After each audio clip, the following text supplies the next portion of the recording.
Most riders are familiar with the heelside back roll because of its reputation for being the first invert or flip that riders learn on a wakeboard. The problem for some, however, is the fact that the rotation can be somewhat complex. This is because most people are familiar with back flips and front flips, not sideways rotating flips like that of the heelside back roll. Well, hopefully this video can shed some light on the heelside back roll by taking you through some on-land steps to help you get more comfortable with the rotation. For the first part of the drill, you will need a big piece of cardboard box. In this case, we used an empty wakeboard box. Open the box at the seam and lay it flat on the ground so you can stand on the box in the middle. Now grab a friend or riding partner so they can pull you through most of the steps. Last, you will need a wakeboard handle and rope, or 2 wakeboard handles. If you use your riding rope and handle, give the excess rope to the person while you hold the handle. Your helper will need to get a good grip by wrapping the rope a few times around his or her hands. If you have 2 normal length handles, you can just connect them together end to end so it's easier for your helper to pull you around.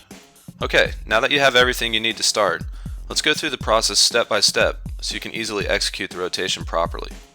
With your helper standing in front of you, holding the rope tight without slack, move from the center of the cardboard box to the front of the box and widen your stance so you're stable. Moving to the front edge of the box will allow you room to sit down and lay back on the box. Now that you're in position, sit down to the ground on the box. Your helper should keep enough tension to guide you down to the seated position easily. Once seated, lay on your back. Again, your helper will keep tension, allowing you to lay back easily. After laying back, look over your lead shoulder. In this case, we'll be executing the rotation for a regular stance back roll, so you will look left over your shoulder to simulate the same movement you would do as you leave the wake. Now lift your feet off the cardboard and move your upper body to the right by tilting your shoulders. Your helper should now pull aggressively to spin you around on your back so you rotate a full 360 degrees. You will spin easier if you are wearing a t-shirt. As soon as you complete the rotation, plant your feet back on the ground into the same wide, stable stance you started with and stand up. Repeat the steps separately a few times to get the feel for how you should move through the drill and to get your timing down with your helper. Move to the front edge of the box, sit, lay back, look over your lead shoulder, then tilt and move your upper body to the right as your helper pulls you into the back spin. Plant your feet when you complete the rotation and stand back up. Once you feel comfortable with the steps separately, try to do the steps all in one fluid motion. Move to the front edge of the box, and when you're ready, sit and go through the rotation smoothly but quickly. Sit, lay, look, spin, and stand up. For these practice repetitions, try to finish the rotation standing wide and stable, but with your shoulders leaning back against the rope, your knees slightly rolled forward, and looking left to simulate the back against the rope, heel side landing of the flip. Repeat this with your helper a number of times to get comfortable with the timing of the pulls and the position before moving to the next step.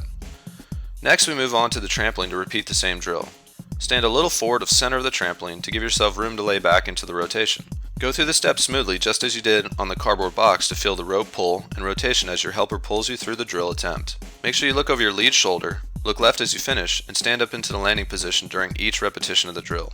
Okay, now that you are comfortable with the rotation laying and spinning around on both the cardboard and the trampoline, it's time to add the bouncing side flip into the equation. Repeat the side flip on the trampoline without the handle a few times to get comfortable before you add the rope and the back spinning rotation style. If you don't know how to do ropeless side flips on the trampoline, refer to our trampoline training learning side flips instructional video for all the steps needed to accomplish them easily. When you're ready to combine the ropeless straight side flips with your newly engraved back spinning style rotation, you should now have a better idea of how to accomplish the rotation on both the trampoline and on your wakeboard.